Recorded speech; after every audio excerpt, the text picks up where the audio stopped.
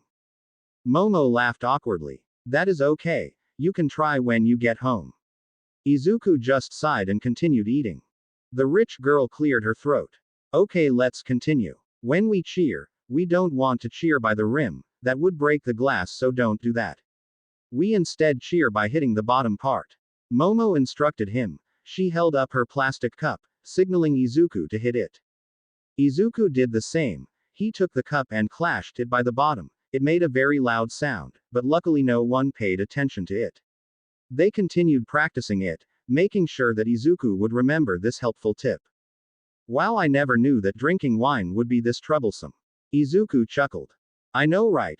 My parents taught me that manner when I was 3. That was when I was demonstrated to pour a Chateau Margaux, which cost a few billions yen.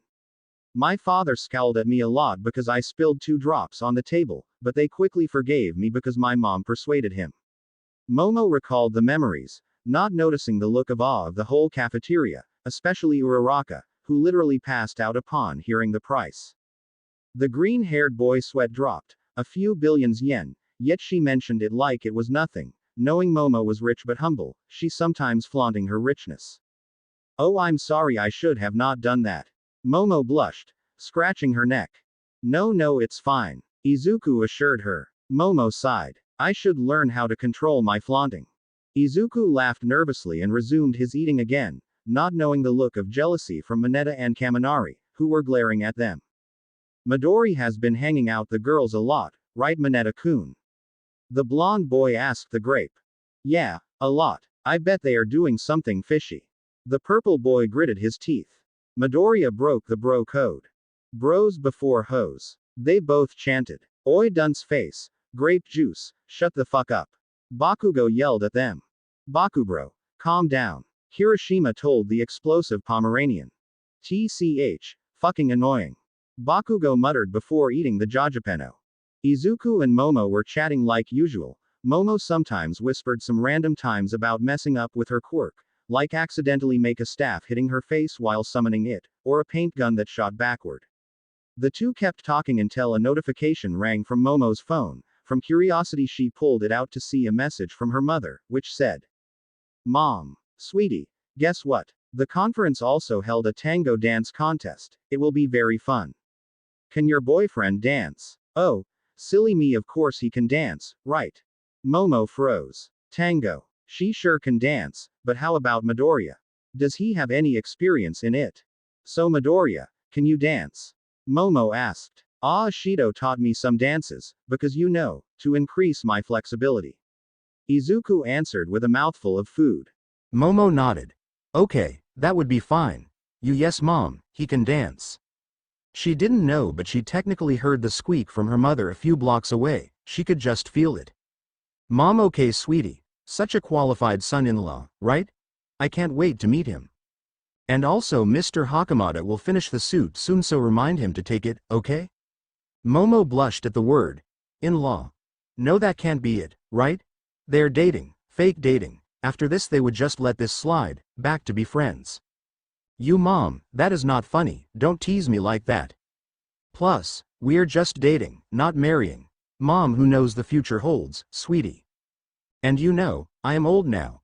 I need to see my grandkids before I die. But Joka sighed, not this soon. Momo sighed and put down her phone. Her mother jokes a lot, mostly about romance stuff, about boys that are charming as a prince, but absolutely not Aoyama. Or some handsome but not dull knight.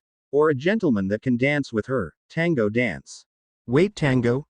Momo snapped out of her thought. Her mother said that they would be tango dance tonight, but she forgot to ask him if he could dance tango, not normal breakdance. Wait, Midoriya. Ashido taught you how to dance, right? Momo asked. Izuku nodded. Yes, she sometimes showed some cool moves, but it is mostly breakdance or modern one. The ponytail girl gulped. Does that include tango? No. Izuku then froze, dropping the spoon he was holding. Wait, Yaoyorozu-san, were you asking me that I could dance tango? Momo gulped again and nodded. Yes, it is, Midoriya. The two were just idiots having a staring contest. Midoriya was dumbfounded, realizing that he answered the question wrongly, and Yaoyorozu was no different. She regretted that she didn't ask properly. I am sorry. They both said at the same time. No, Yaoyorozu-san. I should have asked what type of dance it is, I was careless.